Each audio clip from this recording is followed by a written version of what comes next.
Bitco Limited Chopra supplied goods to its branch at Daund at cost. The branch sells goods for cash as well as on credit and remits daily cash to the head office through bank regularly.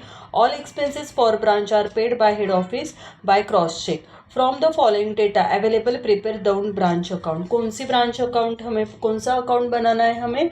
Daund branch account. ठीक है. In the books of Bytco limited Chopra head office for the year ended 31 मार्च 2022. देखो यहाँ पे उन्होंने balance दिए 1 अप्रैल 2021 के balance दिए हैं. मतलब ये पूरे बैलेंस आपके कौन से बैलेंस है? ओपनिंग बैलेंस है. ठीक है. स्टॉक, डेटर्स और पेटी कैश.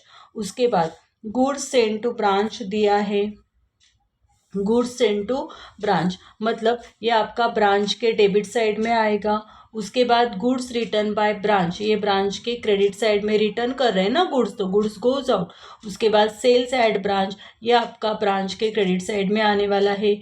पेटी कैश रेमिटेंस, देखो इसके दो इफेक्ट हो गए, एक तो पेटी कैश में जाएगा, एक ब्रांच में जाएगा और दोनों भी डेबिट साइड में आएंगे. ठीक है. उसके बाद कलेक्शन फ्रॉम डेटर्स, देखो डेटर्स से हमने कलेक्शन किया है. मैक्सिमम डेटर्स का posting, maximum posting credit side में होता है, हमेशा याद रखो. सिर्फ डेबिट साइड में डेटर्स के टू बैलेंस ब्रॉट डाउन और क्रेडिट सेल्स आता है. ठीक है. मैक्सिमम डेटर्स का पोस्टिंग क्रेडिट साइड में होता है. और यहाँ पे उन्होंने क्रेडिट कस्टमर दिए हैं. कस्टमर मतलब हमारे क्या होते हैं? डेटर्स. मतलब ये डेटर्स के क्रेडिट साइड में जाएगा. उसके बाद discount allowed to branch book debts, book debts का मतलब ही डेटर्स होता है, ये भी डेटर्स के क्रेडिट साइड में जाएगा. इरिकवरेबल डेप्स रिटर्न ऑफ, ये भी डेटर्स के क्रेडिट साइड में जाने वाला है. Festival allowances to branch debtors, ये भी डेटर्स के क्रेडिट साइड में जाएगा. ठीक है. उसके बाद एक्चुअल पेटी expenses by branch manager, branch manager ने एक्सपेंसेस किया है, कहाँ पे जाएगा फिर? ये पेटी कैश के क्रेडिट साइड में जाएगा, पेटी कैश के क्रेडिट साइड में जाएगा. उसके बाद branch expenses incurred by head office, branch staff remuneration, branch office rent, branch publicity charges, ये सब एक्सपेंसेस हुए. तो हमें क्या करना है? ब्रांच के डेबिट साइड में टू बैंक हेडिंग दे के वो सब एक्सपेंसेस लिखने होंगे. उसके बाद उन्होंने दिया है बैलेंस एज ऑन 31 मार्च 2022 का बैलेंस है. मतलब ये आपको क्लोजिंग बैलेंस दिए है. ठीक है. ओपनिंग बैलेंस में स्टॉक, डेटर्स और पेटी कैश है, लेकिन क्लोजिंग बैलेंस में स्टॉक और डेटर्स है, मतलब पेटी कैश हमें फाइंड आउट करना होगा. यहाँ पे ब्रांच अकाउंट मैंने ओपन किया है. आपको पता है डेबिट साइड में सब ओपनिंग बैलेंस जाने वाले हैं, क्रेडिट साइड में सब क्लोजिंग बैलेंस आएंगे. ठीक है. उसके बाद डेबिट साइड में एक्सपेंसेस, क्रेडिट साइड में क्या आता है? इनकम आता है. ठीक है. उसके बाद गुड्स सप्लाइड वगैरह, मतलब डेबिट वॉट कम्स इन, यहाँ पे कम्स इन और यहाँ पे गोज आउट. मतलब जो भी हमारे पास अगर गुड्स आता है वो तो डेबिट साइड में लिखेंगे, अगर गुड्स रिटर्न टू ब्रांच होता है तो वो हम क्रेडिट साइड में लिखेंगे. उसके बाद मैंने ब्रांच डेटर्स ओपन किया है. देखो वहाँ पे सिर्फ ब्रांच अकाउंट ओपन करने के लिए बोला है. ठीक है. फिर भी हमने डेटर्स और पेटी कैश ओपन किया है. तो आपको क्या करना है ना, जितने ओपनिंग बैलेंस रहते हैं, देखो स्टॉक, डेटर्स और पेटी कैश, इन तीनों के ओपनिंग बैलेंस है ना, तो आप नीचे स्टॉक, डेटर्स, पेटी कैश ओपन कर सकते हो. ठीक है. तो फिलहाल हमने क्या किया है, डेटर्स और पेटी कैश के अकाउंट जो इन्फॉर्मेशन मिसिंग है उसके लिए हमें ये अकाउंट्स ओपन करने होते हैं. अभी देखो डेटर्स मतलब क्या होता है? कस्टमर. डेटर्स का मतलब क्या होता है? कस्टमर. ठीक है. अभी मैंने बताया था कि डेटर्स के डेबिट साइड में बैलेंस ब्रॉट डाउन आता है और क्या आता है? Credit sales. ठीक है. मैक्सिमम, और मैक्सिमम पोस्टिंग डेटर्स का मतलब इरिकवरेबल डेब्ट्स होते हैं, डिस्काउंट होता है, अलाउंसेस होते हैं, collection from debtors, bad debts, ये सब कहाँ पे आते हैं? डेटर्स के क्रेडिट साइड में आएंगे. ठीक है. उसके बाद है पेटी कैश अकाउंट. पेटी कैश में सिर्फ 4 ही पोस्टिंग होता है, ये ओपनिंग बैलेंस है, ये क्लोजिंग बैलेंस है. उसके बाद जो पेटी कैश रेमिटेंस होता है वो डेबिट साइड में आता है और जो एक्सपेंसेस होता है वो क्रेडिट साइड में आता है. ठीक है. चलो पोस्टिंग करते हैं हम. बैलेंस एज ऑन 1 अप्रैल 2021 का बैलेंस दिया है. तो आपको ओपनिंग बैलेंस दिया है तो आपको यहाँ पे ब्रांच के डेबिट साइड में लिखना होगा to opening balance. To opening balance, सबके ओपनिंग बैलेंस लिखो यहाँ पे. स्टॉक 8750, उसके बाद डेटर्स 18,500, उसके बाद पेटी कैश 100। इन सब के हमने क्या लिखे हैं, ओपनिंग बैलेंस लिखे हैं। ठीक है, सबकी टोटल करो। टोटल आ रही है आपकी 27,350। उसके बाद हमें क्या करना है, स्टॉक का हमारे पास अकाउंट है क्या, नहीं। डेटर्स का और पेटी कैश का हमारे पास अकाउंट है। अगर ओपनिंग बैलेंस ब्रांच के डेबिट में आता है तो डेटर्स और पेटी कैश का भी ओपनिंग बैलेंस उसके डेबिट साइड में आने वाला है। ठीक है, चलो डेटर्स का ओपनिंग बैलेंस उन्होंने दिया है 18,500 और पेटी कैश का ओपनिंग बैलेंस दिया है 100। ठीक है, गुड्स सेंड टू ब्रांच, मतलब ब्रांच को गुड्स सेंड किया है, ब्रांच के पास गुड्स आया है, इसलिए डेबिट साइड में आएगा टू गुड्स सेंड।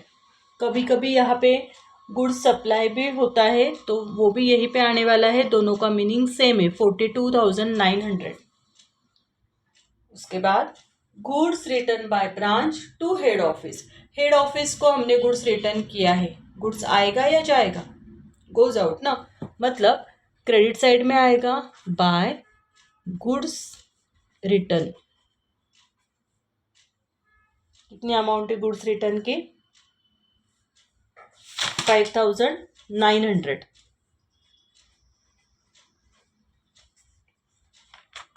उसके बाद sales at branch for cash and credit, मतलब उन्होंने कैश सेल्स भी किया है, क्रेडिट सेल्स भी किया है, तो हमें यहाँ पे वर्किंग नोट बनानी होगी। ठीक है, उसको हम थोड़ा साइड में रखते हैं। कैश और क्रेडिट सेल्स दिया है उसको हम साइड में रखेंगे क्योंकि उसका थोड़ा वर्किंग करना होगा। ठीक है, इसको साइड में रखा है हमने। Sales at branch for cash and credit, दोनों की टोटल दिए, कैश और क्रेडिट सेल्स की टोटल दिए। हमें कैश सेल्स अलग चाहिए और क्रेडिट सेल्स अलग चाहिए, वो बाद में देखेंगे, उसको चाहिए तो आप स्टार करके रखो।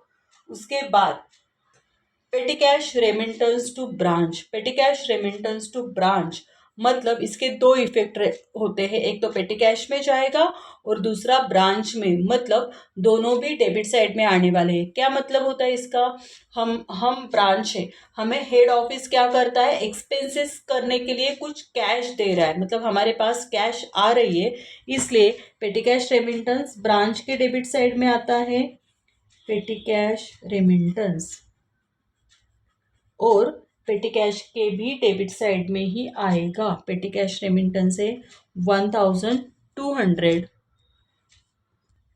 पेटी कैश के डेबिट में लिखो 2, पेटी कैश रेमिटेंस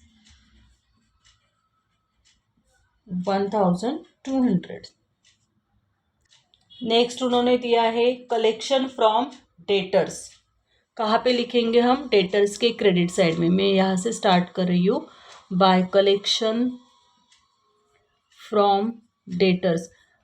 डेटर्स से हमने अमाउंट क्या की है, कलेक्ट की है, कितनी अमाउंट है वो, कलेक्शन फ्रॉम डेटर्स 89,520, 89,520। लेकिन इसका हमें इफेक्ट देना होगा ब्रांच में, वो बाद में देंगे हम। कलेक्शन फ्रॉम डेटर्स, डेटर्स से अगर हमें कैश मिलती है तो वो डेटर्स के क्रेडिट साइड में आएगी क्योंकि डेटर्स आर गिवर, और उसका और एक इफेक्ट होने वाला है, हमें इनकम हो गया है ना, तो ब्रांच के क्रेडिट साइड में आएगा। ठीक है, उसके बाद क्या दिया है उन्होंने, return from credit customer bye returns. Credit customer मतलब डेटर्स ने हमें गुड्स रिटर्न किया है, कितना रिटर्न किया है, रिटर्न्स फ्रॉम क्रेडिट कस्टमर 5,140। उसके बाद discount allowed to branch book debts, book debts का मतलब भी होता है डेटर्स, बुक डेप्स का मतलब क्या होता है, सन्ड्री डेटर्स। बुक डेप्स का मतलब बैड डेप्स नहीं होता है, तो उनको हमने क्या दिया है, डिस्काउंट दिया है, मतलब कस्टमर को हमने डिस्काउंट दिया है, डेटर्स को हमने डिस्काउंट दिया है, हमारे डेटर्स कम होने वाले हैं। क्रेडिट साइड में लिखो 3,290, मैक्सिमम पोस्टिंग आपका डेटर्स का क्रेडिट साइड में आएगा। ओपनिंग बैलेंस डेबिट में और क्रेडिट सेल्स डेबिट में आता है, बाकी सब पोस्टिंग क्रेडिट साइड में चला जाता है। उसके बाद इरिकवरेबल डेप्स, मतलब क्या होता है, बैड डेप्स। कहाँ पे आएंगे, वो भी डेटर्स के क्रेडिट साइड में आएंगे। ई रिकवरेबल डेब्ट्स,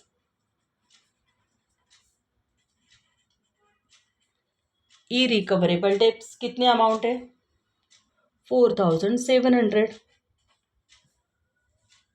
उसके बाद festival allowance to branch debtors, debtors को हमने क्या दिया है, फेस्टिवल अलाउंस दिया है, फेस्टिवल अलाउंस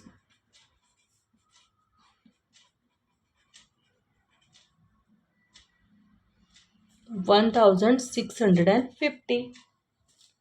ठीक है। अभी कलेक्शन फ्रॉम डेटर्स का एक इफेक्ट बाकी है, ये जो है ना 89,520, ये कलेक्शन फ्रॉम डेटर्स, इसका इफेक्ट जाने वाला है ब्रांच के क्रेडिट साइड में। ब्रांच के क्रेडिट साइड में ना कैश सेल्स आता है, लिख के रखो चाहिए तो। उसके बाद बिल्स रिसीवेबल आता है और कलेक्शन फ्रॉम डेटर्स आएगा। ये 3 आइटम आते हैं, कौन से, कैश सेल्स, बिल्स रिसीवेबल और कलेक्शन फ्रॉम डेटर्स। ये तीनों आइटम कहाँ पे आते हैं, ब्रांच के क्रेडिट साइड में आते हैं। ठीक है, कैश सेल्स, बिल्स रिसीवेबल और कलेक्शन फ्रॉम डेटर्स, मतलब जो कैश से रिलेटेड है वो ब्रांच के क्रेडिट में आएगा। ठीक है, बाय कलेक्शन फ्रॉम डेटर्स कितनी अमाउंट है कलेक्शन फ्रॉम डेटर्स की, 89,520। ठीक है। उसके बाद उन्होंने दिया है एक्चुअल पेटी एक्सपेंसेस बाय ब्रांच मैनेजर, हमने 1,000 रुपीज़ का एक्सपेंसेस किया है। ब्रांच एक्सपेंसेस पेटी कैश के क्रेडिट साइड में आएगा, बाय ब्रांच पेटी एक्सपेंसेस 1,000। ठीक है। उसके बाद उन्होंने दिया है branch expenses incurred by head office, branch staff remuneration, branch office rent, branch publicity charges, ये सब आपके एक्सपेंसेस है। ब्रांच अकाउंट के डेबिट साइड में हेडिंग दो टू बैंक अकाउंट, फिर उसके नीचे लिखो branch staff remuneration, branch staff remuneration, inner column में लिखो 9,720। उसके बाद ब्रांच ऑफिस रेंट 8,500। उसके बाद ब्रांच पब्लिसिटी चार्जेस 6,300। ठीक है, करो इसकी टोटल,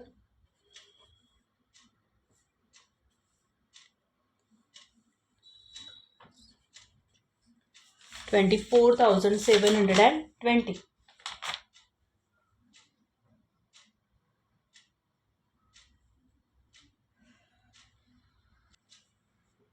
24,520। ओके, ठीक है। उसके बाद उन्होंने दिया है बैलेंस एज ऑन 31 मार्च 2020 का बैलेंस स्टॉक सॉरी ब्रांच और डेटर्स का दिया है। लिखो यहाँ पे जितने ओपनिंग बैलेंस है, ये देखो ये 3 स्टॉक, डेटर्स और पेटी कैश, इतने 3 हमें यहाँ पे क्लोजिंग बैलेंस चाहिए। बाय क्लोजिंग बैलेंस अंडरलाइन करो, उसके नीचे स्टॉक, डेटर्स, पेटी कैश। ठीक है, स्टॉक का बैलेंस क्लोजिंग दिया है 9250, डेटर्स का दिया है 21,700 और पेटी कैश का हमें पता नहीं है। ठीक है, अभी स्टॉक का सेपरेट अकाउंट है क्या हमारे पास, नहीं। डेटर्स का सेपरेट अकाउंट है क्या हमारे पास, है। तो डेटर्स का क्लोजिंग बैलेंस हम डेटर्स के क्रेडिट साइड में लिख लेंगे। ठीक है, डेटर्स का क्लोजिंग बैलेंस लिखो यहाँ पे, डेटर्स के क्रेडिट साइड में 21,700। प्रॉब्लम तो हमारा कंप्लीट हो गया है। ठीक है, सिर्फ हमने जो टोटल सेल्स था ना वो थोड़ा साइड में रखा है। तो पहले हम क्या करेंगे, डेटर्स को क्लोज करेंगे, क्रेडिट साइड की टोटल करो,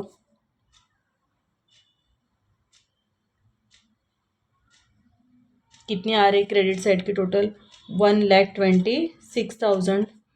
डेबिट साइड में लिखो 1,26,000। ठीक है। डिफरेंस डेबिट साइड में आ रहा है 1,07,500। इसको हम नाम देने वाले हैं to credit sales. Credit sales ये आपकी बैलेंसिंग फिगर है, ठीक है। Credit sales.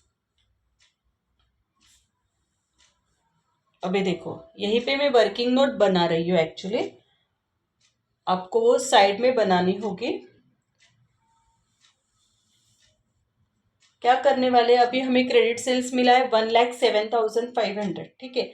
और हमारा टोटल सेल्स वहां पे प्रॉब्लम में दिया था, ठीक है। चलो साइड में ही वर्किंग नोट करेंगे। देखो total sales, sales at branch cash and credit कितना था, 1,56,800। ये हो गया हमारा टोटल सेल्स, ठीक है। इसके दो पार्ट होते हैं, कैश और क्रेडिट। हमेशा कैश सेल्स और क्रेडिट सेल्स होता है। अभी हमने डेटर से जो डिफरेंस निकाला वो क्या आ गया हमारा, क्रेडिट सेल्स। वो कितना मिला है, 1,07,500 मिला है, ठीक है। अभी 156,800 से 1,07,500 माइनस करो, रिमेनिंग जो अमाउंट है 49,300, ये क्या हो गया आपका कैश सेल्स। और ये कहाँ पे पोस्टिंग होने वाला है, ब्रांच के डेबिट में, सॉरी ब्रांच के क्रेडिट में, डेबिट में नहीं, ब्रांच के क्रेडिट में। हमेशा याद रखो क्रेडिट सेल्स ब्रांच में नहीं जाएगा, लेकिन कैश सेल्स ब्रांच में जाने वाला है। ब्रांच के क्रेडिट साइड में आपको ये कैश सेल्स लिखना होगा 49,300, ठीक है। चलो ब्रांच के क्रेडिट साइड में लिखो यहाँ पे बाय कैश सेल्स। इसकी हमने क्या बनाई थी, वर्किंग नोट बनाई थी। कितना आया है कैश सेल्स, 49,300। मतलब कैश सेल्स यहाँ पे आता है, बिल्स रिसीवेबल यहाँ पे आता है, और कलेक्शन फ्रॉम डेटर्स, ये तीन आइटम ब्रांच के क्रेडिट साइड में आएंगे। क्रेडिट सेल्स कभी भी ब्रांच के क्रेडिट में नहीं आने वाला है, ओके। चलो अभी हमें पेटी कैश क्लोज करना होगा।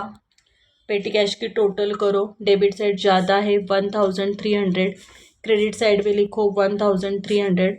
बैलेंसिंग फिगर कितनी है, 1,300 माइनस 100 कितना आएगा, यहाँ पे आएगा 300। कितना है बैलेंसिंग फिगर, 300। मतलब पेटी कैश का क्लोजिंग बैलेंस कितना मिल गया हमें, 300। चलो पेटी कैश का क्लोजिंग बैलेंस लिख लो यहाँ पे 300, ठीक है। इसकी टोटल कितनी आएगी, जितने हमारे पास ओपनिंग बैलेंस होते हैं ना, स्टॉक डेटर्स पेटी कैश, उतने ही हमारे पास क्लोजिंग बैलेंस चाहिए। पेटी कैश का क्लोजिंग बैलेंस हमें नहीं पता था, इसलिए हमने उसका सेपरेट अकाउंट ओपन किया था। तो आप क्या करो ना, इजीली ब्रांच ओपन करो, उसके साथ स्टॉक पेटी कैश ओपन कर दो, तो आपका काम ईजी हो जाएगा। फटाफट फटाफट पोस्टिंग कर लेना, ठीक है। इन तीनों की टोटल आ रही 31,250, ठीक है। चलो अभी क्या करना है, हमें टोटल करनी है इसकी, क्लियर है।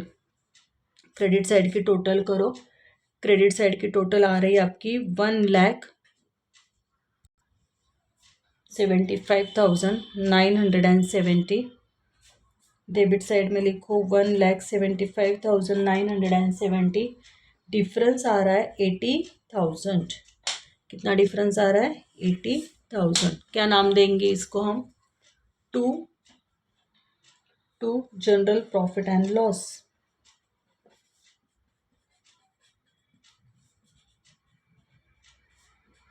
To general profit and loss, ये आपका आ गया नेट प्रॉफिट।